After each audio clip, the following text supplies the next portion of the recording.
জয়নি তাই। আমি অ্যাস্ট্রোলজার সুব্রততে বলছি, আপনাদের বাড়িতে এমন একটি ফুল গাছ লাগাতে বলবো, যেই ফুল গাছটি লাগাতে পারলে আপনাদের জীবনে সর্বদিকে উন্নতি আসবে, বিশেষ করে অর্থনৈতিকভাবে ভীষণভাবে স্বাবলম্বী হবেন। সেই ফুল গাছটি হলো হলুদ রঙের কলকে ফুল গাছ। হ্যাঁ বন্ধু, আপনারা হলুদ রঙের কলকে ফুল গাছ লাগান এবং 7টি সোমবার হলুদ কলকে ফুল দিয়ে মালা তৈরি করে দেবাদিদেব মহাদেবকে নিবেদন করুন। দেখবেন আপনাদের সর্বদিকে উন্নতি আসবে।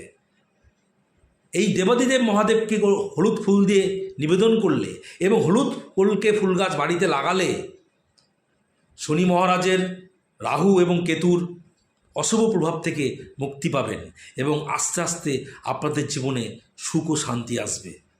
ভালো থাকুন, সুস্থ থাকুন। ভিডিওটি ভালো লাগলে লাইক এবং কমেন্ট করে দেবেন। রাধে রাধে।